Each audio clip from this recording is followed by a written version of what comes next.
Hey guys, Primal Chaos here. Welcome to the channel. And look, you guys, I've evoked the wrath of the deers. You guys are showing up in force. This one's specifically for you guys. Any of the Dimash fans out there, look, in the comments I've had nothing but requests for one or two songs, but mostly this one.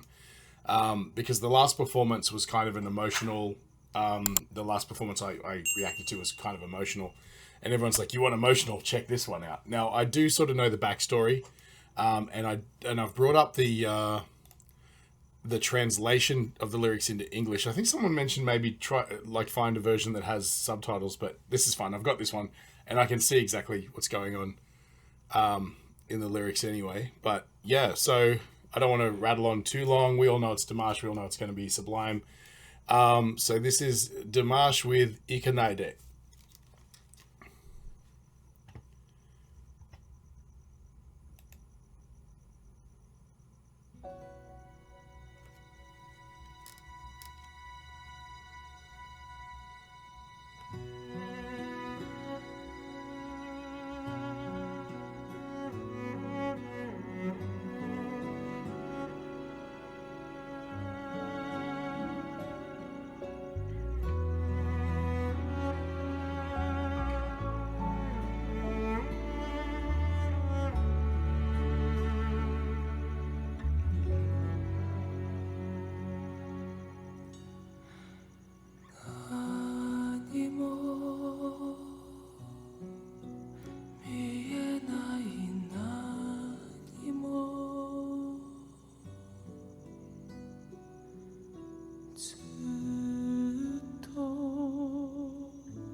Okay, before we go too far, just for those of you who are new to the channel, I do things a little bit differently, and I will be stopping throughout, but don't worry, I will go back. I like to get the build-ups and try and get back into the emotional state I was in before speaking, but what I like to do is add a little bit more value to the reactions and point out a few things. And so what is immediately apparent with this first section of the song is that he just has such a beautiful open sound, which allows him to sing with such breathiness. Like, it's dangerous singing at that level where most of what's coming out is breath, because that's when, you know, notes can get hung up and stuff like that if you don't have really good breathing technique and support.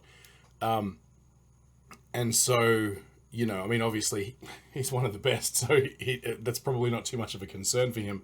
But the thing is, when you're pulling it so far back inside yourself and only letting out the smallest amount of note, there's every chance of something going wrong, and it's abundantly obvious, you know. And so, I mean, this is just testament to his ability and his talent that he can do that. The breathliness of this is so beautiful. Also, I am familiar with sort of the backstory surrounding this performance, and I mean, you can see right from the beginning the pain in his face. You know, anybody who sort of looks at Dimash and thinks that his emotions are a little bit more contrived, you can tell this is sincere. You know, this is very sincere. So I'm going to jump back because I want to get back into that build up. There seem to be some beautiful high notes coming up.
just before we get into that part there, what I really liked in that part, obviously beautiful vibrato and all that sort of stuff, and he was toying with a little bit more full voice for certain phrases. And what was marvelous about it is he's able to apply compression in those higher sort of more full voice parts, so that there's not a giant leap in volume coming out. I mean, there's obviously some compression on the microphone and stuff like that, but I mean internal compression, as far as there's not a hugely apparent shift in dynamics between this softly spoken breathiness and these sort of more full voice, higher sort of fuller notes, which is really interesting. You know, that's incredible control to be able to represent those sort of more full, almost classical or operatic sort of full voice sounds in a way that sort of feels not that dissimilar from what you were hearing previously, which was quiet and whispered. So let's jump back a little bit. I want to hear this next part of the song.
we'll be right back after this.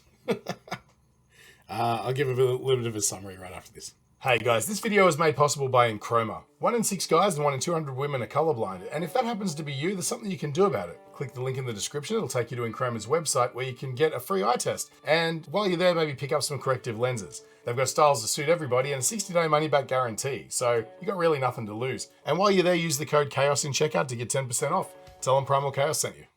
Right, so, man, whew. So a lot of people suggested this song, because the last song that we were talking about, my curiosity as to how some people will find, obviously, every time Dimash performs to be a revelation and a hugely emotional experience. And then there's some people who seem to be in the minority, who see his emotional component of his performance as performative and a little bit sort of artificial or put on, right? And my philosophy on that was potentially the songs that go viral, the ones that most of the people who aren't like a diehard deer would come across, they're typically the songs that are more viral hits, right? Where they're the ones where Dimash sings way more technically. And because that's interesting to a lot of people, those are the songs that most people hear.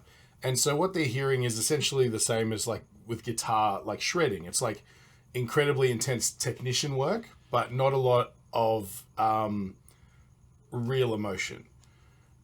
Now that said, the reason I think that the Deers or the Dimash fans tend to find a lot more emotional connection is because they're familiar with more of his material, right? So you'll get in between, you know, all these technical marvels, you'll get a whole bunch of beautifully emotive songs. And so when you're exposed to that across the board, then you can find emotion in those technical performances because you're so used to hearing Dimash touch your soul through very targeted, like emotionally real songs, if that makes sense. And so I remember now in the comments, a lot of you are saying that this was a perfect example of not so much a technical song, but more of an emotional song, with not so much of a lot of flair, but it's still majestic in its emotional connection. And that's exactly what this was. This is, it's a beautiful song, and it was a pitch perfect and yet humanistic performance. And I think that's exactly what I wanted to hear from Dimash at this point. It's an incredibly sad song. And,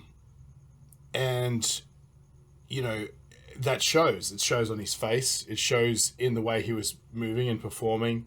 It shows in that silence at the end, right before he comes in with that beautiful lick that sits just above the note, comes down to kind of an interesting melodic choice for the final outro. And, you know, there was so much space in this song that it allows it to breathe and stuff like that. Yeah, it was stunning. It's like looking at a beautiful painting in a gallery that you just connect with, you know? So I feel like potentially if more people who are a bit more cynical about Dimash heard a song like this, they might change their mind about whether or not he can touch their soul, you know? So, wow. I mean, look, to talk about it from a technical perspective, which I think is kind of undermining what I just said, there was some beautiful high notes. I mean, what seems to be apparent to me, and again, I'm not a vocal coach. I have a basic understanding of the voice and ranges and things like that, but it seems to me that he has, you know, his beautiful low notes, and his full voice, sort of opera, classical sort of full voice. Then he has a marvelous mix, which is where you get a lot of those sort of reaching sort of high notes that sort of have a wonderful vibrato and control as well.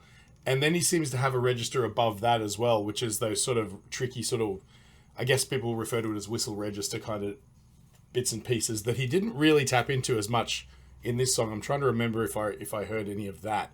It was mostly just him sort of dipping between his full voice and then what I assume is just a wonderfully controlled mix voice. For if you're not familiar with what that means, mix is essentially like for men. When you think of like falsetto, like it's that choir boy sort of sound that sounds a little bit artificial and fake. It's like your voice breaks and then you have this high. It's almost like a young boy before their voice breaks, but you can train it so that you can actually sing through into that register pretty cleanly. But mix is when you add just a little bit of full voice to that sound and you get something that's actually more pleasant to listen to and a little bit more controllable. It's not as round and sort of goofy sounding, if that makes any sense. But that's what like a lot of 80s rock singers and stuff like that use to hit incredibly high notes above their range. It's almost like singing in falsetto, but tampering with the sound to make it sound like like a rock and roll note, Yeah, but so Dimash is the master of, I've said this before, every part of his register is usable. We talk a lot about singers and their vocal ranges, and I feel like, again, I'm not a vocal coach or a teacher or anything like that, but I feel like when we throw around words like, phrases like 8 octaves or 7 octaves, or Mariah Carey can hit 8 octaves, I think a lot of that comes from a place of lack of understanding what that actually means. And you'd be quite surprised to find that a lot of professional singers and well-trained singers would have, when you look at, say, for example, particular vocal range, like if you say a soprano, right? A soprano range will technically be somewhere around 2 octaves, maybe 2.5. A trained singer will be able to go beyond that, right? Because you'll practice exercises to take you higher than the highest note of a soprano's range, and you'll practice lower notes as well to bring it down as well. So you end up with something that sort of sits outside of, say, that whatever it is, 2 octave range or something like that, which is perfectly normal. Most professionally trained singers are like that. But that middle range is typically where they're most comfortable singing. If you sing a little bit lower, you might find that you're a mezzo-soprano. And the difference there's a lot of crossover. The difference might be only a handful of notes below or above that sort of make the difference between those vocal registers, right? And so typically, like say, for example, I sit somewhere between, I've got some baritone notes and I've got some tenor notes when I can actually sing, and my voice is wrecked at the moment.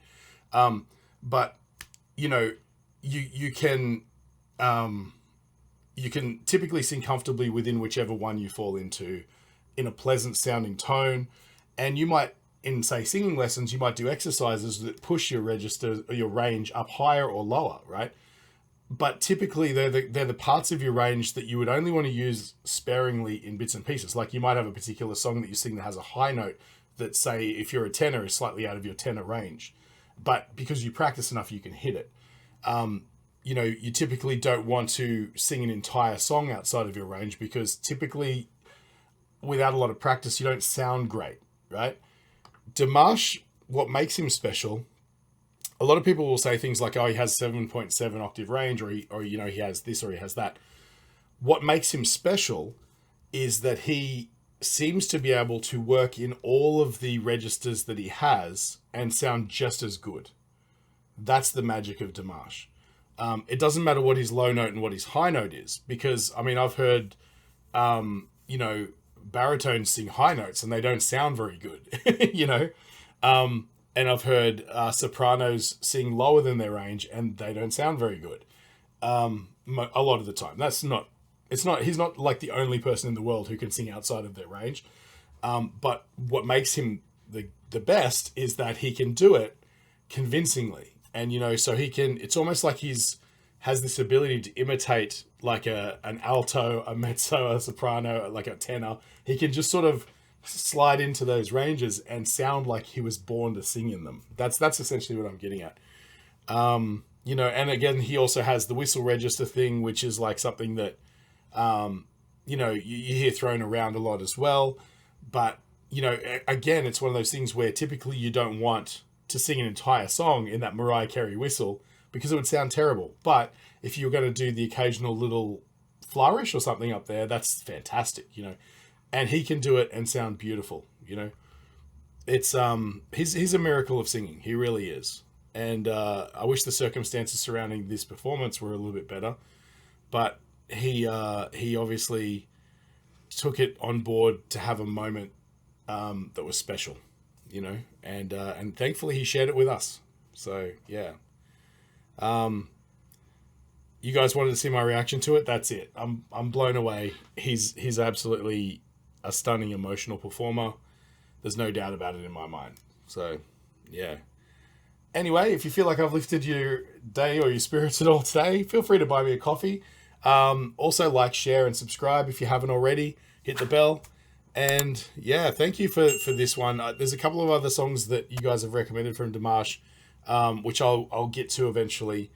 You know, I mean, typically this channel isn't strictly about this kind of music, but it's more about extreme vocals. And I consider Dimash an extreme vocalist because he's at the extreme of what he does. So yeah, but stick around. There'll be more of this. I will be doing some Lara Fabian as well. I know how connected they are as well. So yeah, that's going to be fantastic. And thanks again. I'll catch you guys on the next one.